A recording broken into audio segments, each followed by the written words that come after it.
SCRT class 5 chapter 4 social science part 1 ആണ് ഇവിടെ പഠിപ്പിക്കുന്നത്.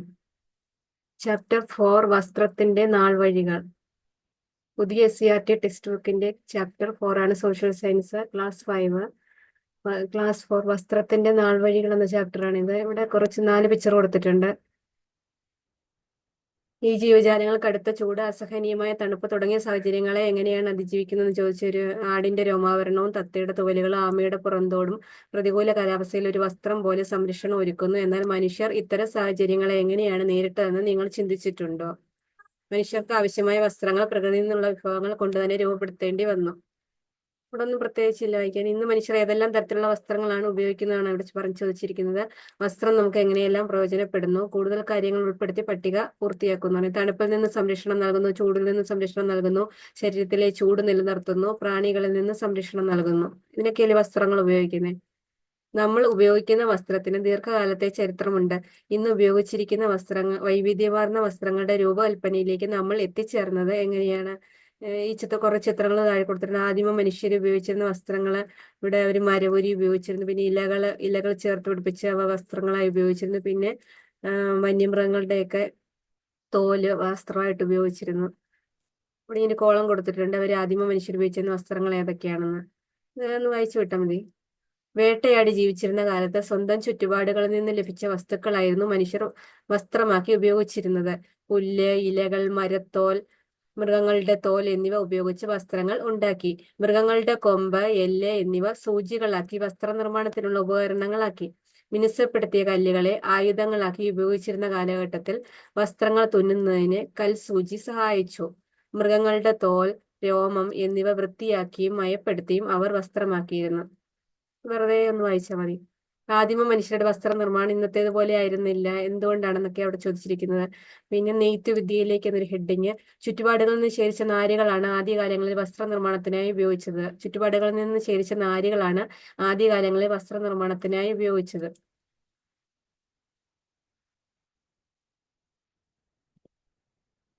നാരുകൾ കൂട്ടിച്ചേർത്ത് പിരിച്ച് നീളമുള്ള നൂലുകളാക്കി. ഇത്തരത്തിലുള്ള നൂല് ഉപയോഗിച്ച് തുണിയുണ്ടാക്കിയ വിദ്യയാണ് നെയ്ത്ത് എന്ന് പറഞ്ഞിരിക്കുന്നത്. താഴെ നെയ്ത്ത് എന്തുവാണെന്ന് പറഞ്ഞിരിക്കുന്നത്. നാരുകൾ കൂട്ടിച്ചേർത്ത് പിരിച്ച് നീളമുള്ള നൂലുകളാക്കി ഇത്തരത്തിലുള്ള നൂല് ഉപയോഗിച്ച് തുണി ഉണ്ടാക്കുന്ന വിദ്യയാണ് നെയ്ത്ത് എന്ന് പറയുന്നത്. നെയ്ത്ത് എന്താണെന്നാണ് ചോദിച്ചിരിക്കുന്നത്. നെയ്ത്ത് എന്ന് പറഞ്ഞു കഴിഞ്ഞാൽ നാരുകൾ കൂട്ടിച്ചേർത്ത് പിരിച്ച് നീളമുള്ള നൂലുകളാക്കി. നാരുകൾ കൂട്ടിച്ചേർത്ത് പിരിച്ച് നീളമുള്ള നൂലുകളാക്കി. ഈ നൂലുകൾ ഉപയോഗിച്ച് തുണി ഉണ്ടാക്കിയ വിദ്യയാണ് നെയ്ത്ത് എന്ന് പറയുന്നത്. പിന്നെ സിന്ധു നദീതടത്തിലെ വസ്ത്രം. ഇന്ത്യയുടെ വടക്കു പടിഞ്ഞാറ് ഭാഗത്ത് നിലനിന്നിരുന്ന പ്രാചീന നദീതട സംസ്കാരമാണ് സിന്ധു നദീതട സംസ്കാരം. സിന്ധു ജനത പരുത്തിയും കമ്പിളി വസ്ത്രങ്ങളും നിർമ്മിച്ചിരുന്നതായി ലഭ്യമായ തെളിവുകളുടെ അടിസ്ഥാനത്തിൽ അനുമാനിക്കാവുന്നതാണ്. അവിടെ നിന്ന് ലഭിച്ച കുപ്പായം അണിഞ്ഞ പ്രതിമകൾ അവിടുത്തെ ജനതയുടെ വസ്ത്രധാരണ രീതിയെ പ്രതിഫലിപ്പിക്കുന്നു. പരുത്തി ഇവിടെ നിന്ന് മറ്റു ദേശങ്ങളിലേക്ക് കൊണ്ടുപോയിരുന്നതായി കരുതുന്നു.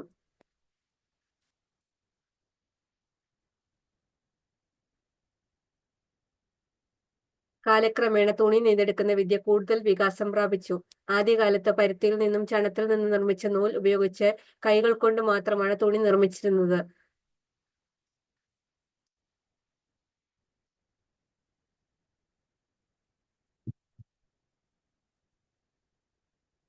മൃഗങ്ങളുടെ തോലിനേക്കാൾ മെച്ചപ്പെട്ടതാണ് നൂൽ കൊണ്ട് നെയ്തെടുത്ത തുണികൾ എന്ന തിരിച്ചറിവ് നെയ്ത്ത് വസ്ത്രങ്ങളുടെ വ്യാപനത്തിന് ഇടയാക്കി. മരം കൊണ്ട് നിർമ്മിച്ച തറികൾ ഉപയോഗിച്ച് തുണി നിർമ്മിക്കുന്ന രീതി പിന്നീട് വികാസം പ്രാപിച്ചു. മനുഷ്യരുടെ വസ്ത്രാവശ്യം വർദ്ധിച്ചത് നെയ്ത്ത് ഉപകരണങ്ങളുടെ കണ്ടുപിടുത്തത്തിന് വഴിതെളിച്ചു. ഇത് നെയ്ത്ത് വേഗത്തിലാക്കാൻ സഹായിച്ചു. നൂലുപയോഗിച്ച് കൈത്തറിയിൽ നെയ്യുന്ന തുണികളാണ് കൈത്തറി തുണികൾ. അപ്പൊ കൈത്തറി തുണികൾ എന്ന് പറഞ്ഞാൽ നൂലുപയോഗിച്ച് കൈത്തറിയിൽ നെയ്യുന്ന തുണികളാണ് കൈത്തറി തുണികൾ. ആദ്യകാലങ്ങളിൽ മനുഷ്യർ ഉപയോഗിച്ചിരുന്ന തുണികൾ എങ്ങനെയൊക്കെയാണെന്ന് പറഞ്ഞിരുന്നത്. തുണി നെയ്തെടുക്കുന്ന വിദ്യ കൂടുതൽ വികാസം പ്രാപിച്ച കാലക്രമേണ ആദ്യകാലത്ത് പരുത്തിയിൽ നിന്നും ചണത്തിൽ നിന്നും നിർമ്മിച്ച നൂൽ ഉപയോഗിച്ച് കൈകൾ കൊണ്ട് മാത്രമാണ് തുണി നിർമ്മിച്ചിരുന്നത്. മൃഗങ്ങളുടെ തോലിനേക്കാൾ മെച്ചപ്പെട്ടതാണ് നൂൽ കൊണ്ട് നെയ്തെടുത്ത തുണികൾ എന്ന തിരിച്ചറിവ് നെയ്ത്ത് വസ്ത്രങ്ങളുടെ വ്യാപനത്തിനിടയാക്കി. മരം കൊണ്ട് നിർമ്മിച്ച തറികൾ ഉപയോഗിച്ച് തുണി നിർമ്മിക്കുന്ന രീതി പിന്നീട് വികാസം പ്രാപിച്ചു. മനുഷ്യരുടെ വസ്ത്രാവശ്യം വർദ്ധിച്ചത് നെയ്ത്ത് ഉപകരണങ്ങളുടെ കണ്ടുപിടുത്തത്തിന് വഴിതെളിച്ചു. ഇത് നെയ്ത്ത് വേഗത്തിലാക്കാൻ സഹായിച്ചു. നൂൽ ഉപയോഗിച്ച് കൈത്തറിയിൽ നെയ്യുന്ന തുണികളാണ് കൈത്തറി തുണികൾ. ഇവിടെ താഴെ ആദ്യകാല നൂൽപ്പ് യന്ത്രം കാണിച്ചിട്ടുണ്ട്. പിന്നെ ചർക്ക, കൈത്തറി നിർമ്മിക്കുന്നത്, കൈത്തറിയുടെ കണ്ടുപിടുത്തം വസ്ത്രനിർമ്മാണ രംഗത്ത് മുന്നേറ്റം ഉണ്ടാക്കി. നീലം ചെടിയിൽ നിന്നുണ്ടാക്കിയ ചായം കൊണ്ട് വസ്ത്രങ്ങൾക്ക് നിറം നൽകി. കാലക്രമേണ തുണി നെയ്യുന്ന വിദ്യ കൂടുതൽ പ്രചാരത്തിലായി. കൈത്തറിയുടെ കണ്ടുപിടുത്തമാണ് വസ്ത്രനിർമ്മാണ രംഗത്ത് മുന്നേറ്റം ഉണ്ടാക്കിയത്. നീലം എന്ന് പറഞ്ഞ ഇൻഡിഗോ ചെടിയിൽ നിന്നുണ്ടാക്കിയ ചായം കൊണ്ടായിരുന്നു പഴയ കാലത്ത് വസ്ത്രങ്ങൾക്ക് നിറം നൽകിയിരുന്നത്. ഇവിടെ പരുത്തിയുടെ പിക്ചർ കൊടുത്തിട്ടുണ്ട്. പരുത്തിക്ക് ഇംഗ്ലീഷിൽ പറയുന്ന കോട്ടൺ എന്നാണ്. പരുത്തിച്ചെടിയിൽ നിന്ന് പരുത്തി എടുത്ത് നൂലായി നിർമ്മിക്കുന്നു. പരുത്തിച്ചെടി നിൽക്കുന്നു, അതിൽ നിന്ന് നൂലുണ്ടാക്കുന്നത്, നൂലാക്കി എടുക്കുന്നു. ലോകവ്യാപകമായി വസ്ത്രങ്ങൾ ഉണ്ടാക്കാൻ ഉപയോഗിക്കുന്ന വസ്തുവാണ് പരുത്തി. പരുത്തിച്ചെടിയിൽ നിന്ന് ലഭിക്കുന്ന പഞ്ഞി നൂലാക്കിയാണ് വസ്ത്രനിർമ്മാണത്തിന് ഉപയോഗിക്കുന്നത്. പ്രാചീന കാലം മുതൽ ഇന്ത്യയിൽ പരുത്തി കൃഷി ചെയ്തിരുന്നു. പിന്നെ ചണം ജൂട്ട്, ചണത്തിൽ നിന്നുള്ള അതായത് ചണത്തിൽ നിന്നും ഈ ചണച്ചരട് നിർമ്മിക്കുന്നത്. ഇത് ചണച്ചെടിയിൽ നിന്നാണ് ചണം ഉൽപ്പാദിപ്പിക്കുന്നത്. ഒരു പ്രകൃതിദത്ത നാരാണ് ചണം. ലോകത്ത് ചണം കൃഷിയുടെ ഭൂരിഭാഗവും ഇന്ത്യയിലെ ഫലഭൂഷ്ടമായ ഗംഗാ തീരത്താണ്. വിദേശികൾ തുണി വ്യവസായത്തിനായി ഇന്ത്യയിൽ നിന്ന് ധാരാളമായി പണം കൊണ്ടുപോയിരുന്നു. ചണം കൊണ്ടുപോയിരുന്നു. നീലം ചെടി ഇൻഡിഗോ, നീലം ചെടിയിൽ നിന്ന് കണ്ട ചായ കളർ നീലം ചെടി, വസ്ത്രങ്ങൾക്കൊക്കെ കളർ പുരട്ടിയിരുന്നത് നീലം ചെടിയിലെ ഈ ഇൻഡിഗോ കളർ ഉപയോഗിച്ചായിരുന്നു. കണ്ട വസ്ത്രങ്ങൾ മുക്കി ആ ഇൻഡിഗോ കളർ വസ്ത്രങ്ങൾക്ക് കിട്ടാൻ വേണ്ടി ഈ ചെടിയിൽ നിന്ന് നിർമ്മിക്കുന്നതാണ്. നീലം ചെടിയിൽ നിന്ന് നിർമ്മിക്കുന്ന കളറായിരുന്നു ഇൻഡിഗോ കളർ. ആദ്യകാലങ്ങളിൽ വസ്ത്രങ്ങൾക്ക് നിറം കൊടുക്കാൻ നീലം ചെടിയിൽ നിന്നുണ്ടാക്കുന്ന ചായ ഉപയോഗിച്ചിരുന്നു. പിന്നീട് നീലത്തിൽ വിവിധ കൂട്ടുകൾ ചേർത്താണ് വ്യത്യസ്തങ്ങളായ നിറങ്ങൾ ഉണ്ടാക്കിയിരുന്നത്. വ്യത്യസ്തങ്ങളായ കൂട്ടുകൾ ചേർത്ത് പല നിറങ്ങൾ ഉണ്ടാക്കിയിരുന്നു. ആദ്യം ഉണ്ടാക്കിയ നിറം ഏതാന്ന് ചോദിച്ചു കഴിഞ്ഞാൽ ഇൻഡിഗോ ചെടിയിൽ നിന്ന് നീല കളറില്, ഇൻഡിഗോ കളറില്. നമ്മുടെ നാട്ടിലെ നിരവധി കൈത്തറി കേന്ദ്രങ്ങളുണ്ട്. കണ്ണൂർ, തിരുവനന്തപുരം ജില്ലയിലെ ബാലരാമപുരം, തൃശൂർ ജില്ലയിലെ കുത്താമ്പുള്ളി എന്നിവ പ്രധാന കൈത്തറി കേന്ദ്രങ്ങളാണ്. അപ്പൊ നമ്മുടെ കേരളത്തിലെ പ്രധാന കൈത്തറി കേന്ദ്രങ്ങൾ ഏതൊക്കെയാന്ന് ചോദിച്ചു കഴിഞ്ഞാൽ കണ്ണൂർ, തിരുവനന്തപുരം ജില്ലയിലെ ബാലരാമപുരം, തൃശൂർ ജില്ലയിലെ കുത്താമ്പുള്ളി എന്നിവ പ്രധാന കൈത്തറി കേന്ദ്രങ്ങളാണ്. ഇത് ചോദിക്കാൻ സാധ്യതയുണ്ട്. ഇനി കൈത്തറി വസ്ത്രങ്ങളുടെ പിക്ചറോടെ കൊടുത്തേക്കുന്നു. ശാസ്ത്ര പുരോഗതി വസ്ത്രനിർമ്മാണ രംഗത്ത് പുതിയ യന്ത്രങ്ങളുടെ കണ്ടുപിടുത്തത്തിന് കാരണമായി. ചിത്രത്തിൽ കാണുന്ന സ്പിന്നിങ് ജെന്നി അത്തരത്തിലൊന്നാണ്. അപ്പൊ ഈ ചിത്രത്തിൽ കൊടുത്തേക്കുന്ന സ്പിന്നിങ് ജെന്നിയുടെ പിക്ചറാണ്. സ്പിന്നിങ് ജെന്നി ചെയ്ത് ജെയിംസ് ഹാർഗ്രീവ്സ് ആണ് സ്പിന്നിങ് ജെന്നി കണ്ടുപിടിച്ചത്. സ്പിന്നിങ് ജെന്നി കണ്ടുപിടിച്ചത് ആരാണ്? ജെയിംസ് ഹാർഗ്രീവ്സ് ആണ് സ്പിന്നിങ് ജെന്നി കണ്ടുപിടിച്ചത്. കൈകൊണ്ടുള്ള നൂലുൽപാദനം അക്കാലത്തെ വസ്ത്രവ്യവസായ ആവശ്യത്തിന് തികയുമായിരുന്നില്ല. സ്പിന്നിങ് ജെന്നിയുടെ കണ്ടുപിടുത്തം നൂലുൽപാദനം വേഗത്തിലാക്കി. അപ്പൊ സ്പിന്നിങ് ജെന്നിയുടെ കണ്ടുപിടുത്തമാണ് നൂലുൽപാദനം വേഗത്തിലാക്കിയത്. സ്പിന്നിങ് ജെന്നി കണ്ടുപിടിച്ചത് ജെയിംസ് ഹാർഗ്രീവ്സ് ആണ്. കൈകൊണ്ടുള്ള നൂലുൽപാദനം അക്കാലത്തെ വസ്ത്രവ്യവസായ ആവശ്യത്തിന് തികയുമായിരുന്നില്ല. സ്പിന്നിങ് ജെന്നിയുടെ കണ്ടുപിടുത്തം നൂലുൽപാദനം വേഗത്തിലാക്കി. ജനസംഖ്യയിലെ വർധനവ് വസ്ത്രത്തിന്റെ ആവശ്യകത വർദ്ധിപ്പിച്ചു.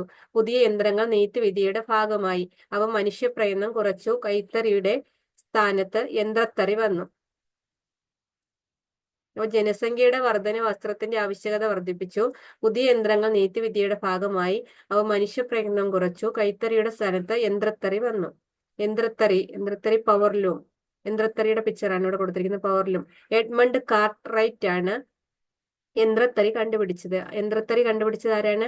എഡ്മണ്ട് കാർട്ട്റൈറ്റ് ആണ് യന്ത്രത്തറി കണ്ടുപിടിച്ചത്. വൈദ്യുതിയുടെയോ മറ്റേതെങ്കിലും ഊർജ സ്രോതസ്സിന്റെയോ സഹായത്താലാണ് യന്ത്രത്തറി പ്രവർത്തിപ്പിക്കുന്നത്.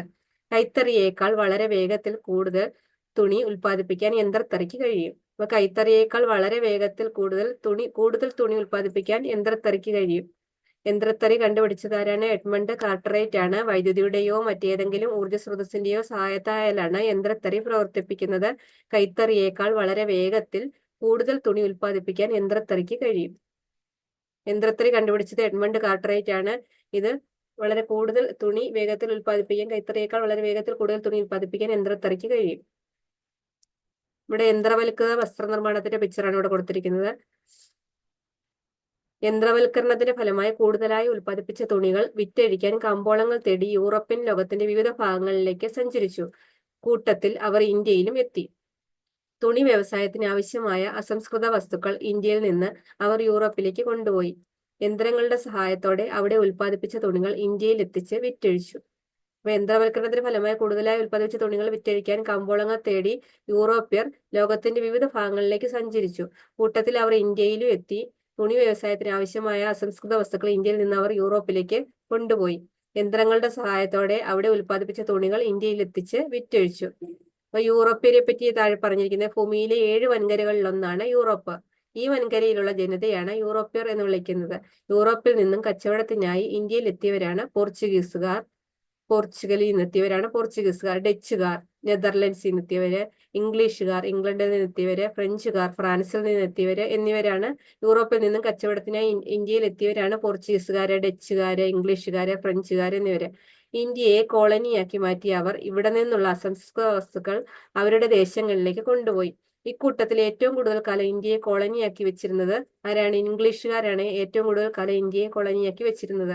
അപ്പം 7 വൻകരകളിൽ ഒന്നാണ് യൂറോപ്പ്. അവിടെ വസിച്ചിരുന്ന ജനങ്ങളാണ് യൂറോപ്യർ എന്ന് വിളിക്കുന്നത്. അവർ യൂറോപ്പിൽ നിന്നും കച്ചവടത്തിനായി ഇന്ത്യയിൽ എത്തിയവരാണ് പോർച്ചുഗീസുകാര്, ഡച്ചുകാര്, ഇംഗ്ലീഷുകാര്, ഫ്രഞ്ചുകാർ എന്നിവരെല്ലാം. ഇവരെല്ലാവരും ഇന്ത്യയെ കോളനിയാക്കി മാറ്റിയ ശേഷം ഇവിടെ നിന്നുള്ള അസംസ്കൃത വസ്തുക്കളെല്ലാം അവരുടെ ദേശങ്ങളിലേക്ക് കൊണ്ടുപോയി. കൂട്ടത്തിൽ ഏറ്റവും കൂടുതൽ കാലം ഇന്ത്യയെ കോളനിയാക്കി വെച്ചിരുന്ന ആരാണ്? ഇംഗ്ലീഷുകാരാണ് ഏറ്റവും കൂടുതൽ കാലം ഇന്ത്യയെ കോളനിയാക്കി വെച്ചിരുന്നത്. സമൂഹത്തിൽ വന്ന മാറ്റങ്ങളും വസ്ത്രനിർമ്മാണത്തെ കാര്യമായി സ്വാധീനിച്ചു. വസ്ത്രങ്ങളുടെ ആവശ്യകതയിൽ ഉണ്ടായ വർധനവ് കൂടുതൽ നവീനമായ നെയ്ത്ത് യന്ത്രങ്ങളുടെ വികാസത്തിന് വഴിതെളിച്ചു. യന്ത്രങ്ങളുടെ സഹായത്തോടെ ഉൽപാദനം വർദ്ധിച്ചു. ഗുണമേന്മയുള്ളതും വൈവിധ്യമാർന്നതുമായ വസ്ത്രങ്ങൾ കൂടുതൽ ജനങ്ങളിലേക്ക് എത്തി. വസ്ത്രങ്ങൾക്ക് നിറം നൽകാൻ കൃത്രിമ ചായങ്ങൾ ഉപയോഗിക്കാൻ തുടങ്ങി. അപ്പൊ വസ്ത്രങ്ങൾക്ക് നിറം നൽകാൻ അവർ പിന്നീട് കൃത്രിമ ചായങ്ങളൊക്കെ ഉപയോഗിക്കാൻ തുടങ്ങി.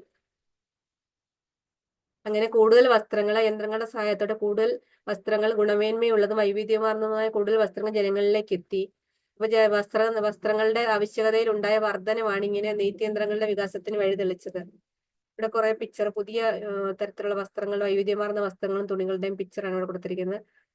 നമ്മൾ ഇന്ന് ഉപയോഗിക്കുന്ന ഭൂരിഭാഗം വസ്ത്രങ്ങളിലും കാണുന്ന വർണ്ണ വൈവിധ്യം ഇത്തരത്തിലുള്ള ചായങ്ങൾ ചേർത്തുണ്ടാക്കുന്നതാണ്. യന്ത്രങ്ങൾ ഉപയോഗിച്ച് വസ്ത്രങ്ങൾ നിർമ്മിക്കാൻ തുടങ്ങിയതോടെ ആ രംഗത്തുണ്ടായ ഗുണപരമായ മാറ്റങ്ങൾ ശ്രദ്ധിക്കും. യന്ത്രങ്ങളുടെ ഉപയോഗം വസ്ത്രനിർമ്മാണത്തിൽ വരുത്തിയ മാറ്റങ്ങളാണ് ഇവിടെ പറഞ്ഞിരിക്കുന്നത്. ഒന്നാമത്തെ പോയിന്റ്, വസ്ത്ര ഉൽപാദനത്തിലെ വർധനവ്, മനുഷ്യരുടെ അധ്വാന ഭാരത്തിലെ കുറവ്, വസ്ത്രങ്ങളിലെ വൈവിധ്യം, ഗുണമേന്മയുള്ള വസ്ത്രങ്ങൾ, വസ്ത്രങ്ങളുടെ വ്യാപനം. അപ്പൊ യന്ത്രങ്ങളുടെ ഉപയോഗം വസ്ത്രനിർമ്മാണത്തിൽ വരുത്തിയ മാറ്റങ്ങൾ ഏതൊക്കെയാന്ന് ചോദിച്ചു കഴിഞ്ഞാൽ വസ്ത്ര ഉൽപാദനത്തിലെ വർധനവ്, മനുഷ്യരുടെ അധ്വാന ഭാരത്തിലെ കുറവ്, വസ്ത്രങ്ങളിലെ വൈവിധ്യം, ഗുണമേന്മയുള്ള വസ്ത്രങ്ങൾ, വസ്ത്രങ്ങളുടെ വ്യാപനം. യന്ത്രങ്ങളുടെ ഉപയോഗം വന്നതോടെ ഈ മാറ്റങ്ങളെല്ലാം സംഭവിച്ചു. യന്ത്രങ്ങളുടെ ഉപയോഗം വസ്ത്രനിർമ്മാണത്തിൽ വരുത്തിയ മാറ്റങ്ങളെ കുറിച്ചാണ് ഇവിടെ പറഞ്ഞിരിക്കുന്നത്. വസ്ത്രനിർമ്മാണത്തിന് പ്രകൃതിദത്ത നാരുകളും കൃത്രിമ നാരുകളും ഉപയോഗിക്കുന്നു. ജന്തുക്കളിൽ നിന്നും സസ്യങ്ങളിൽ നിന്നുമാണ് പ്രകൃതിദത്ത നാരുകൾ ഉൽപ്പാദിപ്പിക്കുന്നത്. കൃത്രിമ നാരുകളുടെ കണ്ടുപിടുത്തം വ്യത്യസ്ത ഘടനയും ഗുണമേന്മയുമുള്ള തുണിത്തരങ്ങളുടെ നിർമ്മാണത്തിലേക്ക് വഴിതെളിച്ചു. പോളിസ്റ്റർ, നൈലോൺ തുടങ്ങിയ കൃത്രിമ നാരുകളുടെ ഉപയോഗം കൂടുതൽ ഈട് നിൽക്കുന്നതും ചിലവ് കുറഞ്ഞതുമായ വസ്ത്രനിർമ്മാണത്തിന് സഹായിച്ചു.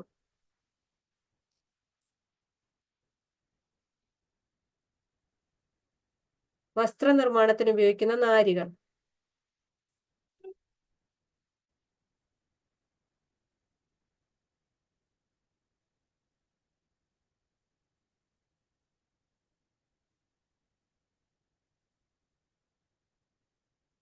പ്രകൃതിദത്ത നാരുകളുണ്ട്, കൃത്രിമ നാരുകളുണ്ട്. ജന്തുക്കളിൽ നിന്ന് ലഭിക്കുന്ന പ്രകൃതിദത്ത നാരുകളാണ് ഉദാഹരണം ചെമ്മരിയാടിൽ നിന്ന് കമ്പിളി നാരും പട്ടുനൂൽ പുഴുവിൽ നിന്ന് പട്ടിന്റെ നാരും നിർമ്മിക്കുന്നു.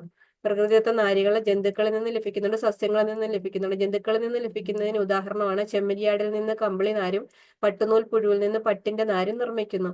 സസ്യങ്ങളിൽ നിന്ന് ലഭിക്കുന്ന പ്രകൃതിദത്ത നാരുകൾക്ക് ഉദാഹരണം ഏതാണ്? പരുത്തി, ചണം. ചെടികളിൽ നിന്ന് യഥാക്രമം പരുത്തി നാരും ചണനാരും നിർമ്മിക്കുന്നു. സസ്യങ്ങളിൽ നിന്ന് ലഭിക്കുന്ന പ്രകൃതിദത്ത നാരുകളാണ് പരുത്തി, ചണം ചെടികളിൽ നിന്ന് യഥാക്രമം പരുത്തിനാരും ചണനാരും നിർമ്മിക്കുന്നുണ്ട്. ജന്തുക്കളിൽ നിന്ന് ലഭിക്കുന്ന പ്രകൃതിദത്ത നാരുകൾക്ക് ഉദാഹരണമാണ് ചെമ്മരിയാടിൽ നിന്ന് കമ്പിളി നാരും പട്ടുനൂൽ പുഴുവിൽ നിന്ന് പട്ടിന്റെ നാരും നിർമ്മിക്കുന്നു. സസ്യങ്ങളിൽ നിന്ന് ലഭിക്കുന്ന പ്രകൃതിദത്ത നാരുകളാണ് ഉദാഹരണമാണ് പരുത്തി, ചണം ചെടികളിൽ നിന്ന് യഥാക്രമം പരുത്തിനാരും ചണനാരും നിർമ്മിക്കുന്നു. കൃത്രിമ നാരുകൾ എന്ന് പറഞ്ഞു കഴിഞ്ഞാൽ പെട്രോളിയം പോലുള്ള രാസവസ്തുക്കളിൽ നിന്നാണ് കൃത്രിമ നാരുകൾ ഉൽപ്പാദിപ്പിക്കുന്നത്. പ്രകൃതിദത്ത നാരുകളേക്കാൾ കൃത്രിമ നാര് ഉപയോഗിച്ചുള്ള തുണിത്തരങ്ങൾ ഉൽപ്പാദിപ്പിക്കുന്നതിന് പൊതുവെ ചെലവ് കുറവാണ്. പെട്ടെന്ന് ചുളിവുണ്ടാവില്ല എന്ന മേന്മയും ഇതിനുണ്ട്.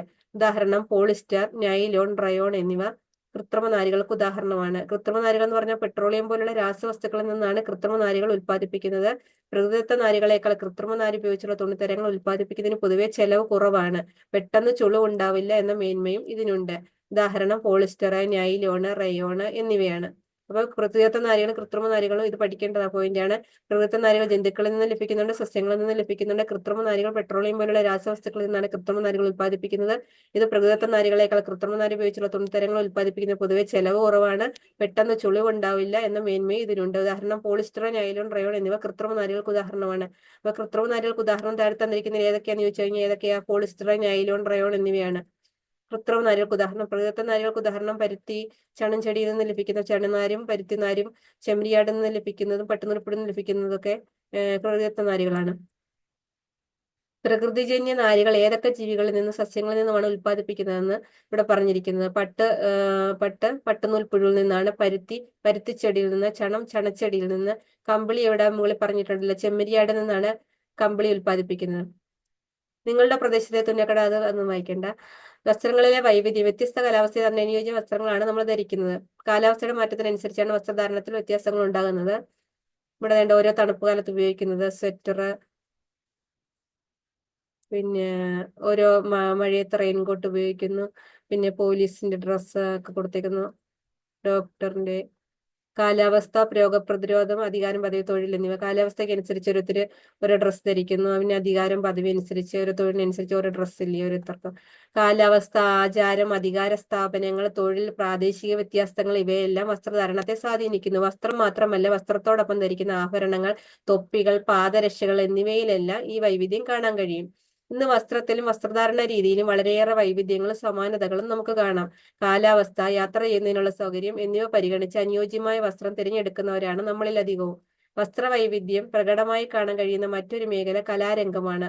വർണ്ണവൈവിധ്യമുള്ള വസ്ത്രങ്ങൾ ഉൾക്കൊള്ളുന്ന കലാരൂപങ്ങൾ കാണാൻ നമുക്ക് ഇഷ്ടമാണ് എന്നാണ് ഇവിടെ പറഞ്ഞിരിക്കുന്നത്.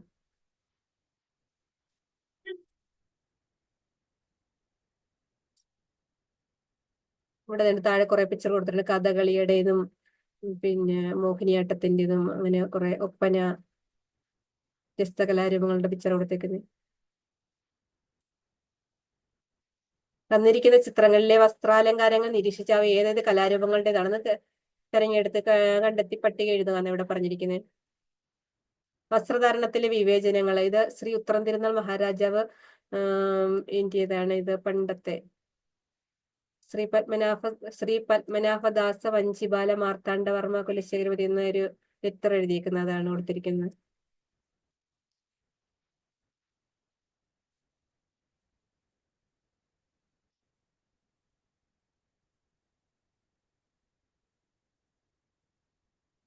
ഉത്രം തിരുനാൾ മാർത്താണ്ഡവർമ്മയുടെ ഇതാ സ്ത്രീകൾക്ക് പണ്ടാരപ്പട്ട വിളംബരത്തിനെ പറ്റി എഴുതിയിരിക്കുന്നുണ്ട്. തെക്കൻ കേരളത്തിലെ താഴ്ന്ന ജാതിക്കാർ എന്ന് പറയപ്പെട്ടിരുന്ന വിഭാഗങ്ങളിലെ സ്ത്രീകൾക്ക് മേൽവസ്ത്രം ധരിക്കുന്നതിനുള്ള അവകാശം അനുവദിച്ചുകൊണ്ട് 1859 അന്നത്തെ തിരുവിതാംകൂർ രാജാവായ ഉത്രം തിരുനാൾ മാർത്താണ്ഡവർമ്മ പുറപ്പെടുവിച്ച വിളംബരമാണിത്. അപ്പൊ ഇത് തെക്കൻ കേരളത്തിലെ താഴ്ന്ന ജാതിക്കൾ എന്ന് പറയപ്പെട്ടിരുന്ന വിഭാഗങ്ങളിലെ സ്ത്രീകൾക്ക് മേൽവസ്ത്രം ധരിക്കുന്നതിനുള്ള അവകാശം അനുവദിച്ചുകൊണ്ട് 1859 അന്നത്തെ തിരുവിതാംകൂർ രാജാവായ ഉത്രം തിരുനാൾ മാർത്താണ്ഡവർമ്മ പുറപ്പെടുവിച്ച വിളംബരമാണിത്. ഈ വിളംബരമാണ് മുകളിൽ കാണിച്ചിരിക്കുന്നത്. ഇത് വിളംബരം ഉത്രം തിരുനാൾ മാർത്താണ്ഡവർമ്മ താഴ്ന്ന ജാതിയിൽപ്പെട്ട സ്ത്രീകൾക്ക് മേൽവസ്ത്രം ധരിക്കുന്നതിനുള്ള അവകാശം അനുവദിച്ചുകൊണ്ട് അന്ന് എഴുതിയതാണ്. തിരുവിതാംകൂർ രാജാവ് ഉത്രം തിരുനാൾ മാർത്താണ്ഡവർമ്മ പുറപ്പെടുവിച്ച വിളംബരമാണ്. അന്ന് നിലനിന്നിരുന്ന ജാതി വ്യവസ്ഥ ചില വിഭാഗം ജനങ്ങളെ ഇഷ്ടപ്പെട്ട വസ്ത്രങ്ങൾ ധരിക്കുന്നതിൽ നിന്ന് തടഞ്ഞിരുന്നു എന്നാണ് ഈ വിളംബരം നമ്മോട് പറയുന്നത്. തിരുവിതാംകൂർ. തെക്കൻ കേരളത്തിലെ ഭൂരിഭാഗം പ്രദേശങ്ങളും മധ്യ കേരളത്തിലെ ചെറിയൊരു ഭാഗവും ഇന്ന് തമിഴ്നാടിന്റെ ഭാഗമായ കന്യാകുമാരി ജില്ലയും ഉൾപ്പെട്ട നാട്ടുരാജ്യമായിരുന്നു തിരുവിതാംകൂർ. തിരുവിതാംകൂർ എന്ന് പറഞ്ഞു കഴിഞ്ഞാൽ തെക്കൻ കേരളത്തിലെ ഭൂരിഭാഗം പ്രദേശങ്ങളും മധ്യ കേരളത്തിലെ ചെറിയൊരു ഭാഗവും ഇന്ന് തമിഴ്നാടിന്റെ ഭാഗമായ കന്യാകുമാരി ജില്ലയും ഉൾപ്പെട്ട നാട്ടുരാജ്യമായിരുന്നു തിരുവിതാംകൂർ. 18-ാം നൂറ്റാണ്ടിന്റെ പകുതിയോടെ അനിഴം തിരുനാൾ മാർത്താണ്ഡവർമ്മയുടെ കാലത്താണ് തിരുവിതാംകൂർ നാട്ടുരാജ്യം വിസ്തൃതി പ്രാപിച്ചത്. അപ്പൊ തിരുവിതാംകൂർ നാട്ടുരാജ്യം വിസ്തൃതി പ്രാപിച്ചത് അനിഴം തിരുനാൾ മാർത്താണ്ഡവർമ്മയുടെ കാലത്താണ്. 1956 കേരള സംസ്ഥാന രൂപീകരണത്തോടെ ഈ നാട്ടുരാജ്യം കേരള സംസ്ഥാനത്തിന്റെ ഭാഗമായി. അപ്പൊ കേരള സംസ്ഥാന രൂപീകരണത്തോടെയാണ് ഈ തിരുവിതാംകൂർ നാട്ടുരാജ്യം കേരള സംസ്ഥാനത്തിന്റെ ഭാഗമായി മാറിയത്. താഴെ മേൽമുണ്ട് സമരം. മേൽമുണ്ട് സമരം ഇമ്പോർട്ടന്റ് ആണ്. 19-ാം നൂറ്റാണ്ടിന്റെ തുടക്കത്തിൽ തെക്കൻ തിരുവിതാംകൂറിൽ സ്ത്രീകൾ മാറുമറിക്കുന്നതിന് വേണ്ടി നടത്തിയ സമരമാണ് മേൽമുണ്ട് സമരം. അക്കാലത്ത് ഉയർന്ന ജാതിയിൽപ്പെട്ടവരെന്ന് പറയപ്പെട്ട സ്ത്രീകൾക്ക് മാത്രമേ മേൽവസ്ത്രം ധരിക്കുവാനുള്ള അവകാശം ഉണ്ടായിരുന്നുള്ളൂ. താഴ്ന്ന ജാതിക്കാരായി കരുതപ്പെട്ടിരുന്ന വിഭാഗങ്ങളിലെ സ്ത്രീകൾക്ക് മേൽജാതിക്കാരുടെ മുന്നിൽ മാറുമറിക്കാനുള്ള അവകാശം ഉണ്ടായിരുന്നില്ല.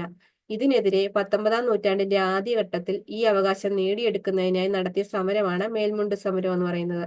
മേൽമുണ്ട് സമരം എന്ന് പറഞ്ഞു കഴിഞ്ഞാൽ 19-ാം നൂറ്റാണ്ടിന്റെ തുടക്കത്തിൽ തെക്കൻ തിരുവിതാംകൂറിൽ സ്ത്രീകൾക്ക് മാറുമറയ്ക്കുന്നതിന് വേണ്ടി നടത്തിയ സമരമാണ് മേൽമുണ്ട് സമരം എന്ന് പറയുന്നത്. അക്കാലത്ത് ഉയർന്ന ജാതിയിൽപ്പെട്ടവരെന്ന് പറയപ്പെടുന്ന സ്ത്രീകൾക്ക് മാത്രമേ മേൽവസ്ത്രം ധരിക്കാനുള്ള അവകാശം ഉണ്ടായിരുന്നുള്ളൂ. താഴ്ന്ന ജാതിക്കാരായി കരുതപ്പെട്ടിരുന്ന വിഭാഗങ്ങളിലെ സ്ത്രീകൾക്ക് മേൽജാതിക്കാരുടെ മുന്നിൽ മാറുമറയ്ക്കാനുള്ള അവകാശം ഉണ്ടായിരുന്നില്ല. ഇതിനെതിരെ 19-ാം നൂറ്റാണ്ടിന്റെ ആദ്യഘട്ടത്തിൽ ഈ അവകാശം നേടിയെടുക്കുന്നതിന് നടത്തിയ സമരമാണ് മേൽമുണ്ട് സമരം എന്ന് പറയുന്നത്. അത് ഇമ്പോർട്ടന്റ് ആണ്. വസ്ത്രം ഒരു സമരായുധം. പലതരം ചൂഷണങ്ങൾക്കെതിരെ ഒരു സമരായുധമായി വസ്ത്രത്തെ കഴിഞ്ഞ കാലഘട്ടങ്ങളിൽ ഉപയോഗിച്ചിട്ടുണ്ട്. ഇതിൽ ഏറ്റവും പ്രധാനപ്പെട്ട ഒന്നായിരുന്നു ഇന്ത്യൻ സ്വാതന്ത്ര്യ സമരത്തിൽ മഹാത്മാഗാന്ധിയുടെ നേതൃത്വത്തിൽ നടന്ന പോരാട്ടങ്ങൾ. ഖാദിയും ചർക്കയും നൂൽപ്പും വിദേശ വസ്ത്ര ബഹിഷ്കരണവും ഗാന്ധിജി സ്വാതന്ത്ര്യ സമരത്തിന്റെ ഭാഗമാക്കി. അപ്പൊ ഗാന്ധിജി സ്വാതന്ത്ര്യ സമരത്തിന്റെ ഭാഗമാക്കി മാറ്റിയത് എന്തൊക്കെയാ? ഖാദിയും ചർക്കയും നൂൽപ്പും വിദേശ വസ്ത്ര ബഹിഷ്കരണവും ഗാന്ധിജി സ്വാതന്ത്ര്യ സമരത്തിന്റെ ഭാഗമാക്കി. ചർക്കയിൽ നൂറ്റുണ്ടാക്കുന്ന ഖാദി വസ്ത്രങ്ങളെയാണ് ഗാന്ധിജി പ്രോത്സാഹിപ്പിച്ചത്. ചർക്കയിൽ നൂറ്റുണ്ടാക്കുന്ന ഖാദി വസ്ത്രങ്ങളെയാണ് ഗാന്ധിജി പ്രോത്സാഹിപ്പിച്ചിരുന്നത്. ഗാന്ധിജിക്ക് ഇഷ്ടം അതായിരുന്നു. ചർക്കയിൽ നൂറ്റുണ്ടാക്കുന്ന ഖാദി വസ്ത്രങ്ങളായിരുന്നു ഗാന്ധിജിക്ക് ഇഷ്ടം. ഖാദി വസ്ത്രങ്ങൾ ധരിക്കുവാൻ അദ്ദേഹം ജനങ്ങളോട് ആഹ്വാനം ചെയ്തു. ഇത്തരത്തിൽ സ്വദേശി വസ്ത്രങ്ങൾ നിർമ്മിച്ച് ഉപയോഗിച്ചുകൊണ്ട് വിദേശ വസ്ത്രങ്ങൾ ബഹിഷ്കരിക്കാനാണ് ഗാന്ധിജി ആവശ്യപ്പെട്ടത്. അപ്പൊ ഗാന്ധിജി എന്താണ് ആവശ്യപ്പെട്ടത്? സ്വദേശത്ത് നിർമ്മിക്കുന്ന വസ്ത്രങ്ങൾ ഉപയോഗിച്ചിട്ട് വിദേശ വസ്ത്രങ്ങൾ ബഹിഷ്കരിക്കാനാണ് ഗാന്ധിജി ആവശ്യപ്പെട്ടത്. ഖാദിയും ചർക്കയും നൂൽപ്പും വിദേശ വസ്ത്ര ബഹിഷ്കരണവും ഗാന്ധിജി സ്വാതന്ത്ര്യ സമരത്തിന്റെ ഭാഗമാക്കി. ചർക്കയിൽ നൂൽക്കൊണ്ടുണ്ടാക്കുന്ന ഖാദി വസ്ത്രങ്ങളെയാണ് ഗാന്ധിജി പ്രോത്സാഹിപ്പിച്ചത്. ഖാദി വസ്ത്രങ്ങൾ ധരിക്കുവാൻ അദ്ദേഹം ജനങ്ങളോട് ആഹ്വാനം ചെയ്തു. ഇത്തരത്തിൽ സ്വദേശി വസ്ത്രങ്ങൾ നിർമ്മിച്ച് ഉപയോഗിച്ചുകൊണ്ട് വിദേശ വസ്ത്രങ്ങൾ ബഹിഷ്കരിക്കാനാണ് ഗാന്ധിജി ആവശ്യപ്പെട്ടത്. ഗാന്ധിജി ഇന്ത്യൻ ജനത വിദേശ വസ്ത്രങ്ങൾ ബഹിഷ്കരിച്ച് നശിപ്പിക്കുന്ന ഒരു പിക്ചറാണ് ഇവിടെ കൊടുത്തിരിക്കുന്നത്. ചർക്കയിൽ നിൽക്കുന്ന ഗാന്ധിജിയുടെ പിക്ചർ ഇവിടെ കാണാം. വസ്ത്രത്തെയും വസ്ത്രധാരണത്തെയും സമരായുധമാക്കിക്കൊണ്ട് അദ്ദേഹം സ്വാതന്ത്ര്യ സമരം ഒരു ബഹുജന പ്രക്ഷോഭമാക്കി മാറ്റി. അപ്പൊ വസ്ത്രത്തെയും വസ്ത്രധാരണത്തെയും സമരായുധമാക്കിക്കൊണ്ടാണ് ഗാന്ധിജി സ്വാതന്ത്ര്യ സമരം ഒരു ബഹുജന പ്രക്ഷോഭമാക്കി മാറ്റിയത്. ഇന്ത്യൻ സ്വാതന്ത്ര്യ സമരത്തിൽ സ്വദേശി പ്രസ്ഥാനത്തിന്റെ പ്രതീകമായി ചർക്ക മാറി. ഇന്ത്യൻ സ്വാതന്ത്ര്യ സമരത്തിൽ സ്വദേശി പ്രസ്ഥാനത്തിന്റെ പ്രതീകമായി മാറിയത് എന്താണ്? ചർക്കയായിരുന്നു. ഖാദി വസ്ത്രം ധരിക്കലും ഖാദി തൊപ്പി അണിയലും ദേശാഭിമാനത്തിന്റെ അടയാളമായി. ഖാദി വസ്ത്രം ധരിക്കലും ഖാദി തൊപ്പി അണിയലും ദേശാഭിമാനത്തിന്റെ അടയാളമായി മാറി. ഇന്ത്യൻ സ്വാതന്ത്ര്യ സമരത്തിൽ സ്വദേശി പ്രസ്ഥാനത്തിന്റെ പ്രതീകമായി എന്താണ് മാറിയത്? ചർക്കയാണ് മാറിയത്. ഖാദി വസ്ത്രം ധരിക്കലും ഖാദി തൊപ്പി അണിയലും ദേശാഭിമാനത്തിന്റെ അടയാളമായി മാറി. സ്വദേശി പ്രസ്ഥാനത്തെ പറ്റിയാണ് ഇവിടെ പറഞ്ഞിരിക്കുന്നത്. ഇന്ത്യൻ സ്വാതന്ത്ര്യ സമരത്തിന്റെ ഭാഗമായി 1905 ആഗസ്റ്റ് 7-നാണ് സ്വദേശി പ്രസ്ഥാനം ആരംഭിച്ചത്. ബ്രിട്ടീഷ് നിർമ്മിത വസ്തുക്കൾ ഉപേക്ഷിക്കുകയും ഇന്ത്യൻ നിർമ്മിത വസ്തുക്കളുടെ ഉൽപാദനവും ഉപയോഗവും പ്രോത്സാഹിപ്പിക്കുകയും ചെയ്യുക എന്നതായിരുന്നു ഇതിന്റെ ലക്ഷ്യം. സ്വദേശി പ്രസ്ഥാനം ആരംഭിച്ച ആഗസ്റ്റ് 7 ദേശീയ കൈത്തറി ദിനമായി 2015 മുതൽ ഇന്ത്യയിൽ ആചരിച്ചു വരുന്നു. അപ്പൊ ഇന്ത്യൻ സ്വാതന്ത്ര്യ സമരത്തിന്റെ ഭാഗമായി 1905 ആഗസ്റ്റ് 7-നാണ് സ്വദേശി പ്രസ്ഥാനം ആരംഭിച്ചത്. സ്വദേശി പ്രസ്ഥാനം ആരംഭിച്ചത് എന്നാന്ന് ചോദിച്ചു കഴിഞ്ഞാൽ 1905 ആഗസ്റ്റ് 7-നാണ്. 1905 ആഗസ്റ്റ് 7-നാണ് സ്വദേശി പ്രസ്ഥാനം ആരംഭിച്ചത്. 1905 ആഗസ്റ്റ് 7-നാണ് സ്വദേശി പ്രസ്ഥാനം ആരംഭിച്ചത്. ബ്രിട്ടീഷ് നിർമ്മിത വസ്തുക്കൾ ഉപേക്ഷിക്കുകയും ഇന്ത്യൻ നിർമ്മിത വസ്തുക്കളുടെ ഉൽപാദനവും ഉപയോഗവും പ്രോത്സാഹിപ്പിക്കുകയും ചെയ്യുന്നതായിരുന്നു സ്വദേശി പ്രസ്ഥാനത്തിന്റെ ലക്ഷ്യം. സ്വദേശി പ്രസ്ഥാനം ആരംഭിച്ച ആഗസ്റ്റ് 7 ദേശീയ കൈത്തറി ദിനമായി 2015 മുതൽ ഇന്ത്യയിൽ ആചരിച്ചു വരുന്നു. ഇത് ഇമ്പോർട്ടന്റ് ആയിട്ടുള്ള പോയിന്റ് ആണ്. സ്വദേശി പ്രസ്ഥാനം ഇന്ത്യയിൽ സ്വദേശി പ്രസ്ഥാനം ആരംഭിച്ച് 1905 ആഗസ്റ്റ് 7-നാണ് ഇന്ത്യയിൽ സ്വദേശി പ്രസ്ഥാനം ആരംഭിച്ചത്. ഇന്ത്യയിൽ ബ്രിട്ടീഷ് നിർമ്മിത വസ്തുക്കൾ ഉപേക്ഷിക്കുകയും ഇന്ത്യയിൽ നിർമ്മിച്ച വസ്തുക്കളുടെ ഉൽപാദന ഉപയോഗം പ്രോത്സാഹിപ്പിക്കുകയും ചെയ്യുക എന്നതായിരുന്നു സ്വദേശി പ്രസ്ഥാനത്തിന്റെ ലക്ഷ്യം. ഈ സ്വദേശി പ്രസ്ഥാനം ആരംഭിച്ച ആഗസ്റ്റ് 7 ദേശീയ കൈത്തറി ദിനമായി 2015 മുതൽ ഇന്ത്യയിൽ ആചരിച്ചു വരുന്നു. ആഗസ്റ്റ് 7 ആണ് ഇപ്പൊ ദേശീയ കൈത്തറി ദിനം. ചോദിച്ചു കഴിഞ്ഞാൽ ആഗസ്റ്റ് 7 ആചരിക്കുന്നത് 2015 മുതലാണ്. ഖാദി പ്രസ്ഥാനം അടുത്തത് 1918 ഗാന്ധിജിയുടെ നേതൃത്വത്തിൽ ഇന്ത്യയിൽ ആരംഭിച്ച പ്രസ്ഥാനമാണ് ഖാദി പ്രസ്ഥാനം. ഖാദി പ്രസ്ഥാനം ഗാന്ധിജിയുടെ നേതൃത്വത്തിൽ ആരംഭിച്ചതാണ് 1918. ഇന്ത്യൻ സ്വാതന്ത്ര്യ സമര ചരിത്രത്തിൽ ഖാദിക്ക് സവിശേഷമായ സ്ഥാനമുണ്ട്. ഖാദി പ്രസ്ഥാനം ശക്തമായതോടെ ഇന്ത്യൻ ഗ്രാമങ്ങളിൽ നിന്ന് ചർക്കയുടെ ശബ്ദം ഉയർന്നു. ഖാദി പ്രസ്ഥാനം ശക്തമായതോടെ ഇന്ത്യൻ ഗ്രാമങ്ങളിൽ നിന്ന് ചർക്കയുടെ ശബ്ദം ഉയർന്നു. ഖാദി വസ്ത്രത്തിന്റെ പ്രചാരം ഇന്ത്യയിലെമ്പാടും വ്യാപകമായി. വസ്ത്രധാരണ രംഗത്തെ പുത്തൻ പ്രവണതകൾ. എന്നും ഒരേ തരത്തിലുള്ള വസ്ത്രങ്ങൾ ധരിക്കാനാണോ ഇഷ്ടപ്പെടുന്നതെന്ന് ചോദിച്ചേക്കുന്നു. താഴെ കുറെ പിക്ചർ കൊടുത്തിട്ടുണ്ട്. വസ്ത്രനിർമ്മാണ രീതിയിൽ മാത്രമല്ല രൂപകൽപ്പനയിലും ശൈലിയിലും ഉപയോഗത്തിലും ദിനം പ്രതി മാറ്റങ്ങൾ വന്നുകൊണ്ടിരിക്കുന്നു. വ്യക്തിപരമായ മുൻഗണനകളും താല്പര്യങ്ങളും സൗകര്യങ്ങളും ഇന്നത്തെ വസ്ത്രധാരണത്തെ ശക്തമായി സ്വാധീനിക്കുന്നുണ്ട്. സൗന്ദര്യ സങ്കല്പത്തിലെ മാറ്റത്തിനനുസരിച്ച് പുത്തൻ വേഷവിധാനത്തിലും കൗതുകകരമായ വളർച്ചയുണ്ടായി.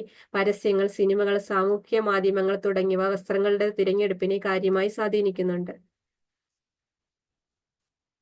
ഇന്ന് ഫാഷൻ ഡിസൈനിങ്, എംബ്രോയിഡറി തുടങ്ങിയ മേഖലകൾ ധാരാളം തൊഴിലവസരങ്ങൾ തുറന്നിടുന്നുണ്ട്. ഫാഷൻ ഡിസൈനിങ് ഇന്ന് വലിയ തൊഴിൽ സാധ്യതയുള്ള ഒരു പഠന മേഖലയായി വളർന്നിരിക്കുന്നു. എംബ്രോയിഡറി ചെയ്ത വസ്ത്രവും ഇവിടെ കൊടുത്തേക്കുന്ന ഫാഷൻ ഡിസൈനിങ് ചെയ്ത വസ്ത്രം.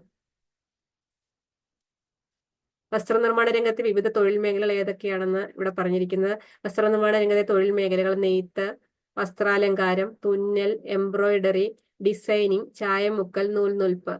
വസ്ത്രനിർമ്മാണ രംഗത്തെ തൊഴിൽ മേഖലകളാണ് ഇതൊക്കെ. ചായമുക്കലുണ്ട്, നൂൽനൂൽപ്പുണ്ട്, നെയ്ത്തുണ്ട്, വസ്ത്രാലങ്കാരം, തുന്നൽ, എംബ്രോയിഡറി, ഡിസൈനിങ്.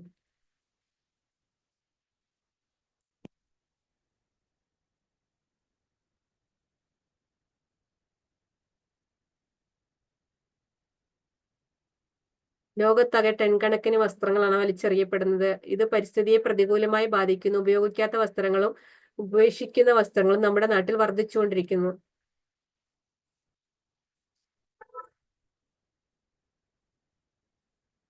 വസ്ത്രധാരണത്തിലെ നാൾവഴികൾ നിരീക്ഷിച്ചാൽ ആദ്യകാലത്ത് ശരീര സംരക്ഷണത്തിനാണ് പ്രാധാന്യം നൽകിയിരുന്നതെന്ന് കാണാം. തുടർന്ന് ഭൂപ്രകൃതിയും കാലാവസ്ഥയും വസ്ത്രനിർമ്മാണത്തിലും വസ്ത്രധാരണ രീതിയിലും സ്വാധീനം ചെലുത്തി.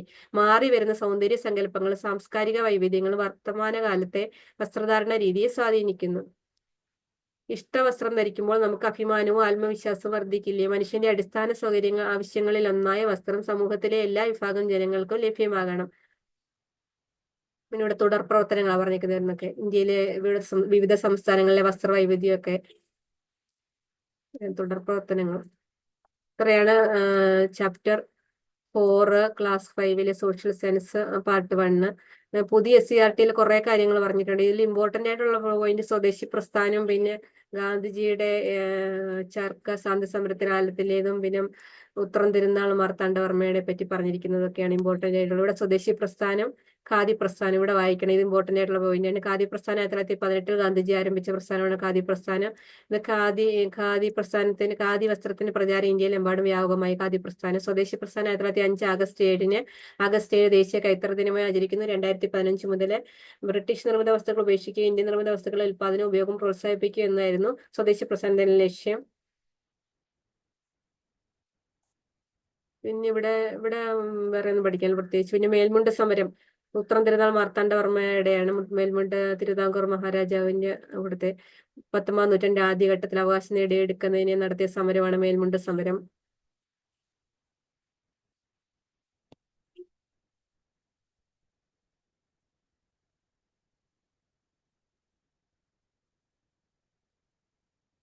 പിന്നെ ഇവിടെ പ്രകൃതിദത്ത നാരുകളും കൃത്രിമ നാരുകളും എന്താണ് പറഞ്ഞിട്ടുണ്ട്. പ്രകൃതിദത്ത നാരുകൾ ജന്തുക്കളിൽ നിന്ന് സസ്യങ്ങളിൽ നിന്ന് ലഭിക്കുന്നത്. ജന്തുക്കളിൽ നിന്ന് ലഭിക്കുന്നത് ചെമ്മരിയാടിൽ നിന്ന് കമ്പിളി നാരും പട്ടുനൂൽ പുഴുവിൽ നിന്ന് പട്ടിന്റെ നാരും നിർമ്മിക്കുന്നത്. സസ്യങ്ങളിൽ നിന്ന് ലഭിക്കുന്നത് പ്രകൃതിദത്ത നാരുകൾ പരുത്തി, ചണച്ചെടികളിൽ നിന്ന് ലഭിക്കുന്ന പരുത്തിനാരും ചണനാരും എന്നിവയൊക്കെയാണ്. കൃത്രിമ നാരുകൾ എന്ന് പറയുന്നത് പെട്രോളിയം പോലുള്ള രാസവസ്തുക്കളിൽ നിന്നാണ് കൃത്രിമ നാരുകൾ ഉൽപ്പാദിപ്പിക്കുന്നത്. ഇത് പ്രകൃതിദത്ത നാരുകളേക്കാൾ തുണിത്തരങ്ങൾ ഉൽപ്പാദിപ്പിക്കുന്നതിന് പൊതുവെ ചെലവ് കുറവാണ്. പെട്ടെന്ന് ചുളിവ് ഉണ്ടാകില്ല എന്ന മേന്മയും കൃത്രിമ നാരുകൾക്കുണ്ട്. ഉദാഹരണം പോളിസ്റ്റർ, നൈലോൺ, റയോൺ എന്നിവയാണ്. ഇത് ഇമ്പോർട്ടന്റ് ആയിട്ടുള്ള പോയിന്റ് ആണ്. പിന്നെ യന്ത്രങ്ങളുടെ വരവ് വസ്ത്രനിർമ്മാണത്തിൽ വലിയ മാറ്റങ്ങളാണ്. വസ്ത്ര ഉൽപ്പാദനത്തിലെ വർധനവ്, മനുഷ്യരുടെ അധ്വാനഫലത്തിലെ കുറവ്, വസ്ത്രങ്ങളിലെ വൈവിധ്യം, ഗുണമേന്മയുള്ള വസ്ത്രങ്ങളുടെ വ്യാപനം എന്നിവയാണ്. ഇത്രയുള്ള ഈ ചാപ്റ്ററിൽ കൂടുതൽ പഠിക്കുന്നത്. യൂറോപ്യരെ പറ്റി പറഞ്ഞേക്കുന്നത്. യൂറോപ്പിൽ നിന്ന് കച്ചവടത്തിനായി ഇന്ത്യയിൽ എത്തിയവരാണ് പോർച്ചുഗീസുകാര്, ഡച്ചുകാര്, ഇംഗ്ലീഷുകാര്, ഫ്രഞ്ചുകാർ എന്നിവര്. ഇന്ത്യയെ ഒരു കോളനിയാക്കി മാറ്റി ശേഷം ഇവിടെ നിന്നുള്ള അസംസ്കൃത വസ്തുക്കൾ അവരുടെ ദേശങ്ങളിലേക്ക് കൊണ്ടുപോയി. കൂട്ടത്തിൽ ഏറ്റവും കൂടുതൽ കാലം ഇന്ത്യയെ കോളനിയാക്കി വെച്ചിരുന്നവരെന്ന് വെച്ചാൽ ഇംഗ്ലീഷുകാരാണ്. യന്ത്രവൽക്കരണത്തിന്റെ ഫലമായി കൂടുതലായി ഉൽപ്പാദിപ്പിച്ച തുണികൾ വിറ്റഴിക്കാൻ കമ്പോളങ്ങൾ തേടി യൂറോപ്യർ ലോകത്തിന്റെ വിവിധ ഭാഗങ്ങളിലേക്ക് സഞ്ചരിച്ചു. കൂട്ടത്തിൽ അവർ ഇന്ത്യയിലും എത്തിയെന്നാണ് പറഞ്ഞിരിക്കുന്നത്. തുണി വ്യവസായത്തിന് ആവശ്യമായ അസംസ്കൃത വസ്തുക്കൾ ഇന്ത്യയിൽ നിന്ന് അവർ യൂറോപ്പിലേക്ക് കൊണ്ടുപോയി. യന്ത്രങ്ങളുടെ സഹായത്തോടെ അവിടെ ഉൽപ്പാദിപ്പിച്ച തുണികൾ ഇന്ത്യയിൽ എത്തിച്ച് വിറ്റഴിച്ചു. പിന്നെ യന്ത്രത്തറി എന്തുവാണെന്ന് പറഞ്ഞത്. യന്ത്രത്തറി കണ്ടുപിടിച്ചത് എഡ്മണ്ട് കാർട്ടറൈറ്റ് ആണ്. യന്ത്രത്തറി കണ്ടുപിടിച്ചത് വൈദ്യുതിയുടെയോ മറ്റേതെങ്കിലും ഊർജ്ജ സ്രോതസ്സിന്റെയോ സഹായത്താലാണ് യന്ത്രത്തറി പ്രവർത്തിപ്പിക്കുന്നത്. കൈത്തറിയേക്കാൾ വളരെ വേഗത്തിൽ കൂടുതൽ തുണി ഉൽപ്പാദിപ്പിക്കാൻ യന്ത്രത്തറിക്ക് കഴിയും. യന്ത്രത്തറി കണ്ടുപിടിച്ചത് എഡ്മണ്ട് കാർട്ടറൈറ്റ് ആണ്. സ്പിന്നിങ് ജെന്നി ഇവിടെ പറഞ്ഞിട്ടുണ്ട്. സ്പിന്നിങ് ജെന്നിയുടെ പിക്ചറും ഉണ്ട്. കണ്ടുപിടിച്ചത് ജെയിംസ് ഹാർഗ്രീവ്സ് ആണ് സ്പിന്നിങ് ജെന്നി കണ്ടുപിടിച്ചത്. കൈകൊണ്ടുള്ള നൂൽ ഉൽപാദനം അക്കാലത്തെ വസ്ത്ര വ്യവസായ ആവശ്യത്തിന് തികയുമായിരുന്നില്ല. സ്പിന്നിങ് ജെന്നിയുടെ കണ്ടുപിടുത്തം നൂൽ ഉൽപാദനം വേഗത്തിലാക്കി.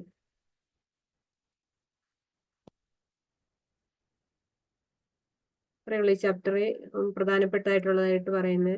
പിന്നെ പരുത്തി, ചണം, നീലം ചെടി എന്നിവയുടെ പിക്ചറും ഉണ്ട്. അത് നൂല് ഉൽപ്പാദിപ്പിക്കാനും പിന്നെ ഈ നീലം ചെടിയിൽ നിന്നാണ് ഇൻഡിഗോ കളർ നമുക്ക് ഉൽപ്പാദിപ്പിച്ചത്. തുണികൾക്ക് മുക്കാനുള്ള ചായത്തിന് വേണ്ടി ചണച്ചെടിയിൽ നിന്ന് ചണം ഉൽപ്പാദിപ്പിക്കുന്നത്. ഇത് പ്രകൃതിദത്ത നാരാണ്. ലോകത്ത് ചണം കൃഷിയുടെ ഭൂരിഭാഗവും ഇന്ത്യയിലെ ഫലഭൂയിഷ്ഠമായ ഗംഗാതീരത്താണ്. അത് ഇമ്പോർട്ടന്റ് ആയിട്ടുള്ള പോയിന്റ് ആയിട്ട്. ലോകത്ത് ചണം കൃഷിയുടെ ഭൂരിഭാഗവും ഇന്ത്യയിലെ ഫലഭൂയിഷ്ഠമായ ഗംഗാതീരത്താണ്. വിദേശികൾ തുണി വ്യവസായത്തിനായി ഇന്ത്യയിൽ നിന്ന് ധാരാളമായി ചണം കൊണ്ടുപോയിരുന്നു. പിന്നെ ലോകവ്യാപകമായി വസ്ത്രങ്ങൾ ഉണ്ടാക്കാൻ ഉപയോഗിക്കുന്ന വസ്തുവാണ് പരുത്തി. പരുത്തി ചെടിയിൽ നിന്ന് ലഭിക്കുന്ന പഞ്ഞി നൂലാക്കിയാണ് വസ്ത്ര നിർമ്മാണത്തിന് ഉപയോഗിക്കുന്നത്.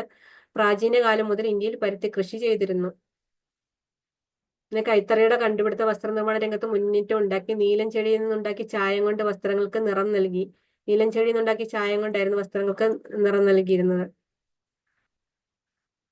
പിന്നെ സിന്ധു നദീതടത്തിലെ വസ്ത്രങ്ങളെ പറ്റിയാണ് ഇവിടെ പറഞ്ഞിരിക്കുന്നത്.